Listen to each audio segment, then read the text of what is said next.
Christian ticket, I won't support. Muslim ticket, I won't support.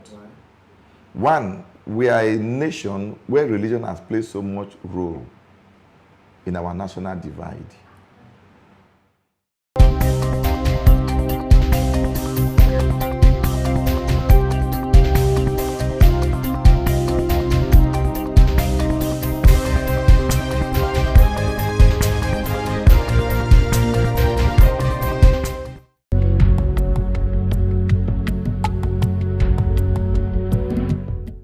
The president we need in Nigeria must be detribalized, dereligionized. Your religion is your personal thing, not our own. Don't bring religion into the presidency or governance of Nigeria. We don't need it. What we want people that have the capacity for. And once you get there, your religion is your personality. Don't bring it to the public. Nobody should know whether the president is a Muslim or is a Christian. He's a president. And it's to govern both the Christians, the Muslims, and the none of these two religious groups. But when you bring your religion to the forefront, a Christian will say, well, I can't trust him. A Muslim will say, well, I can't trust him. So we are dividing the body. So the Christian, anyone coming to that, they must forget about their religion. When you get to your bedroom, attend to your religious issue. Don't bring it to the fore. They should stop showing us on television how the president went to the mosque and the president went to the church. That's your personal cup of tea, except on National Day celebrations. But that the Muslim went to the mosque on Friday, who cares? Am I not in the mosque on Friday? Did you carry me on television? That the president went to the church on Sunday, who cares? That is his personal religion. Cameramen should not follow him there.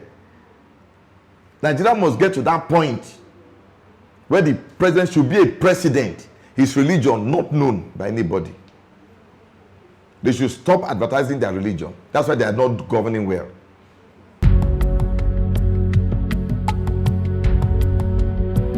I've read different comments about the war incidents. Some of you believe it was an attack on Achudume for being outspoken against the presidency moving to the south.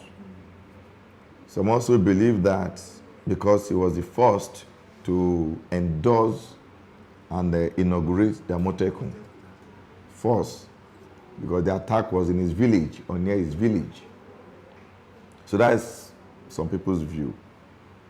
And some also believe that the attack was against Christianity to further divide the nation, like he said. I'm not a security person. I read the various federal government shouting now that it was ISWAP that behind it, and Achudume said, how did the government come to conclude so quickly without thorough investigation? So you find that politics has also come in. And again, the religion of those in power has also come in. Otherwise, why do you take such security issue to the religious level? It shouldn't be. It should be a national issue that should be solved to avoid the reoccurrence in other places. So if you ask for my view on that, I will tell you it was a normal Fulani herdsman and what are they called? Terrorist, bandits. You know they have different names. I don't know the difference between the names. Terrorists, bandits, Fulani herdsmen, Boko Haram, the same attack in a way that the state will feel it. See, if such an attack had happened elsewhere, maybe there may not be such reaction like it received. Now they went to a church, a Catholic church, and struck. In the first case, it will increase the religious divide, which also makes anybody to think about Muslim ticket to rethink about it and not mention it. Because let's assume it's Islam. Who are those members of Islam? Are they not Muslims? Who are the Fulani heads? Are they not Muslims? So if a Muslim president is there with a Christian vice president and we're having such attack of Muslims in quote doing all this nonsense, imagine a Muslim ticket. So to answer your question in a nutshell, I may not agree to any of those views. I will put that the security situation in the country is still very bad. We need a government that is a Nigerian government.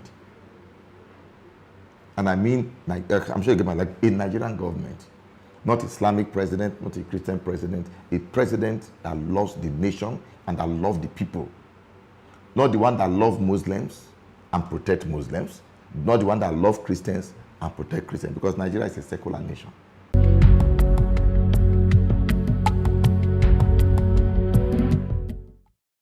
Well, if I may, I will answer you almost not like a pastor. It will help me to talk better. When it comes to national issue, I try to remove myself from being a Christian or a pastor, to look at things critically, to analyze it, so I won't get biased. People have asked that question, that we have so many churches everywhere, and crime is increasing. If I'm not a pastor, I will ask you, is everybody in the church? No. Everybody's in the church. If you drive around in this city on Sunday with all the churches, you will have more people in beer parlors and joints than in the church. How will they hear what the pastor is preaching and change when they're not in the church?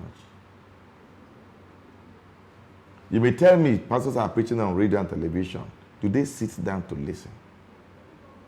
Can the pastor force anybody to sit down and listen? I'm talking critically.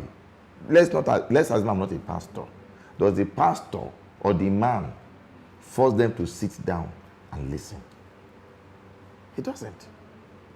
So that anybody say pastor I'm preaching does not mean everyone is hearing him, or all who are hearing him do what he said they should do.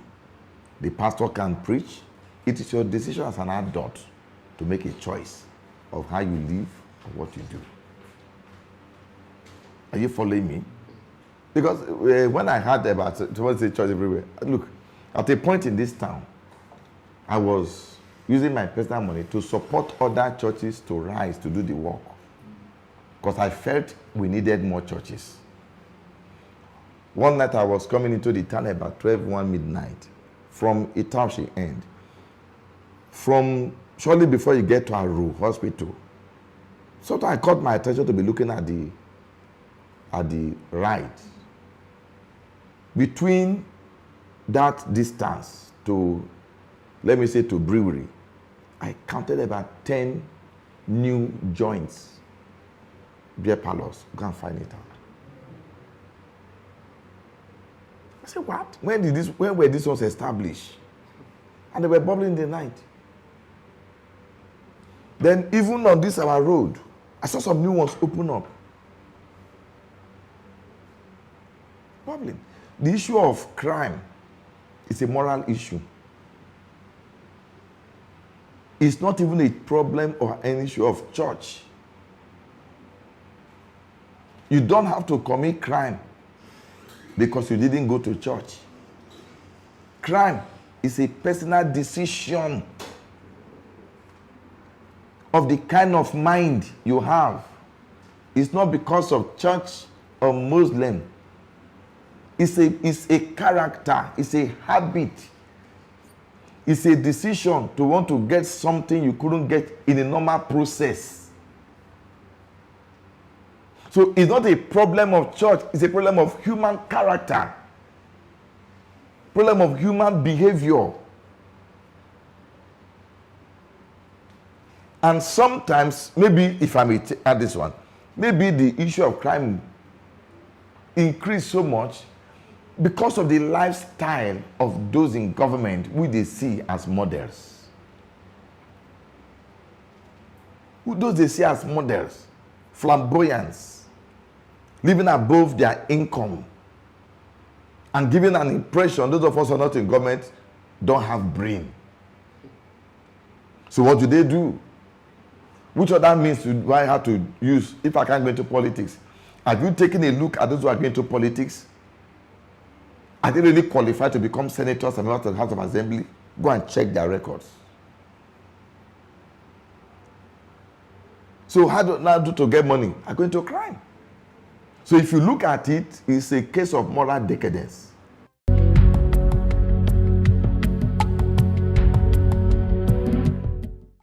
In terms of prophecy about who will become the next president of Nigeria, I won't tell you by prophecy. I can permutate where the pendulum is swinging to, but I won't say it out. But I can permutate without telling you, thus says the Lord, where the pendulum is swinging to.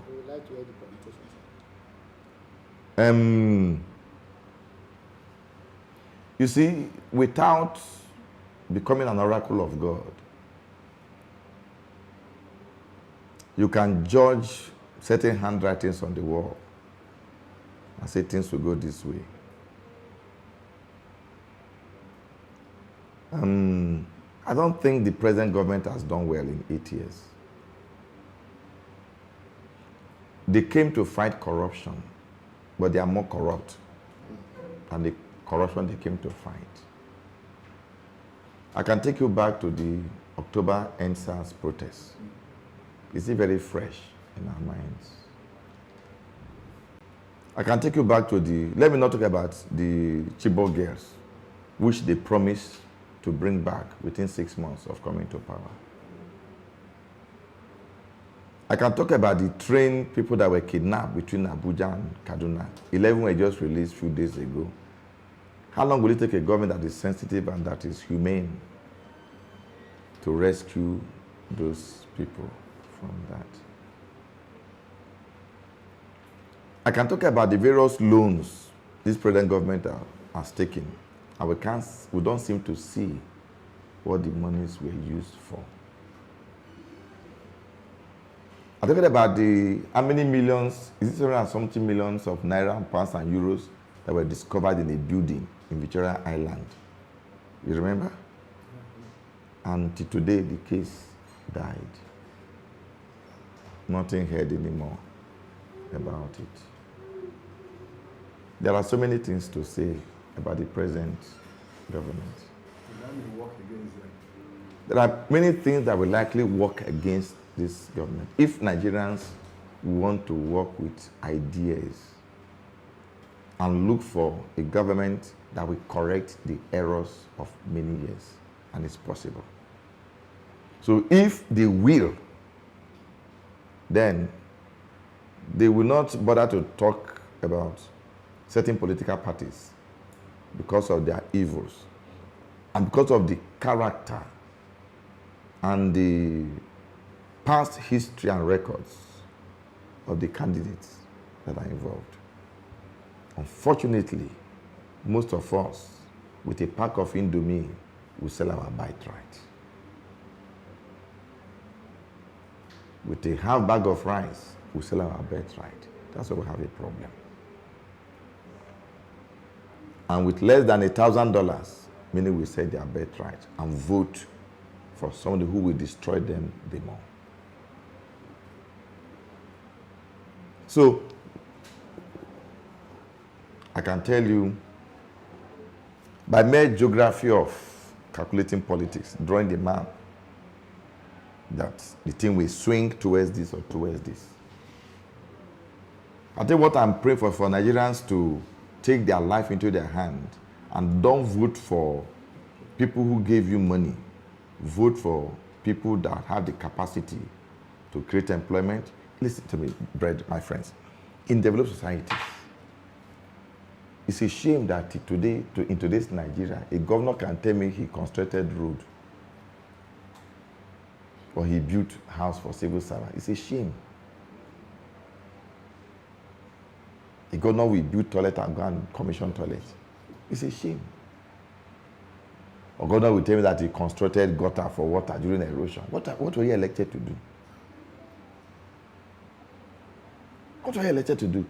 To show me road you constructed on television and that you build a civil service estate and that you did what again? You did water and you're advertising as your achievement. What were you elected to do? So I think Nigeria should leave that level. Do governance. Let us see what we are doing. You were elected because we need a man that will do roads, build houses, let there be electricity and water. That is why you were elected. Pay salaries, create an environment for industries to rise. Let the economy run. But here in Nigeria, you commission one road. You show us the map of the road, both in 3D, 2D, and 1D, different side of it. And then you make noise over it. We should be clapping for you. Is that all the votes for the state was able to do?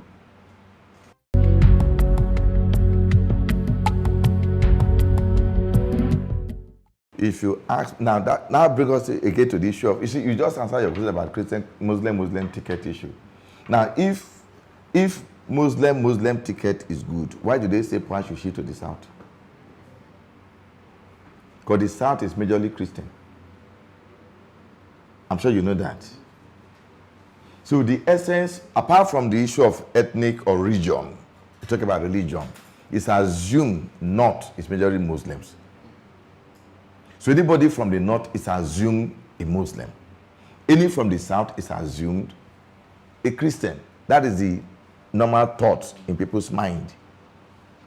Ask the American ambassador, tell you the south is Christian, blah, blah. Then they go to the geography of it, begin to break it down. Okay, no gun. You have some part, Muslim, blah, blah. You begin to split like that. Are you getting the point?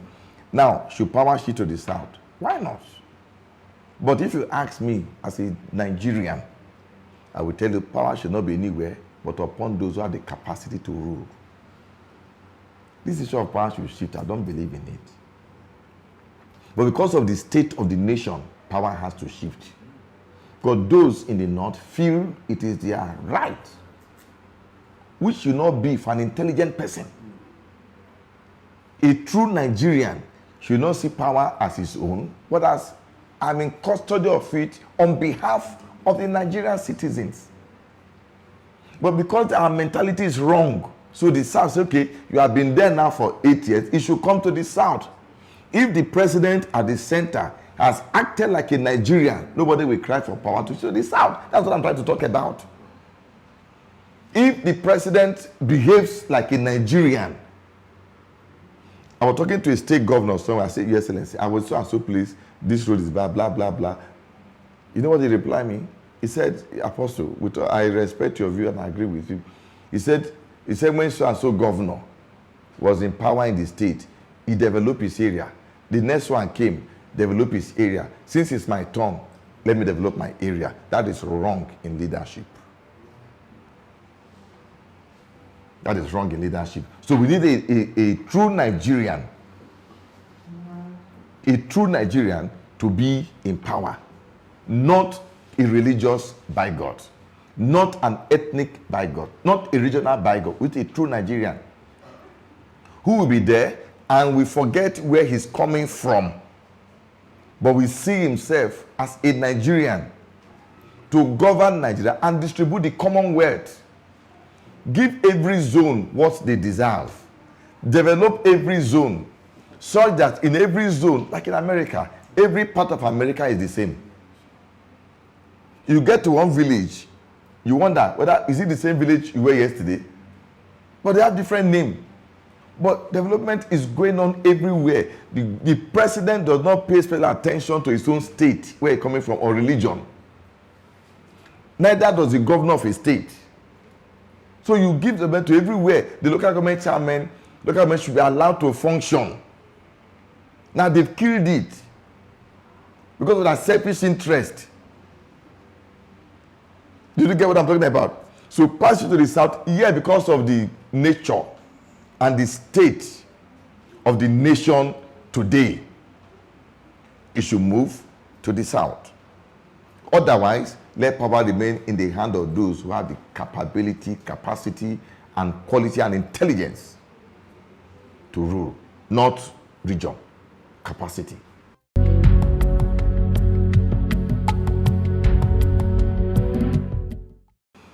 Pen pushing, I must confess you are one of the people that bring caution when people seem to be going in excess.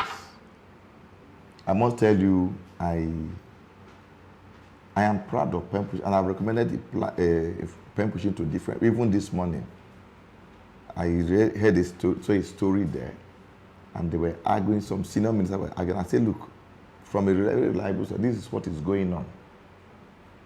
I follow pen pushing morning, afternoon, and night. And it's a platform, when I'm outside the country, I get the latest news from pen pushing platform.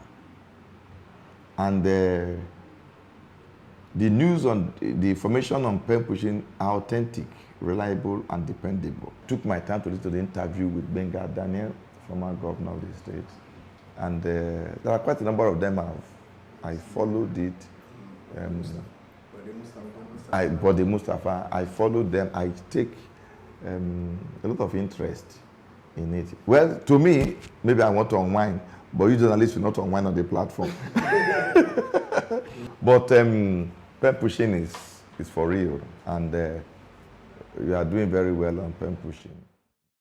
Have you heard?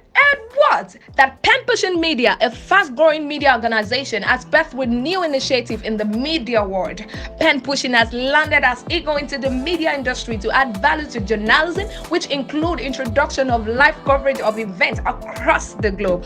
For further details, you can visit our website www.penpushing.com.ng and email penpushing@yahoo.com. And our mobile phone number is 080-7346-3653. I'll call that again, 080-7346-3653. We are into journalism practice to add value and provide authentic news as it happens globally, and also determined to erase anomalies which include tackling fake news. What are you still waiting for? Visit Pen Pushing today.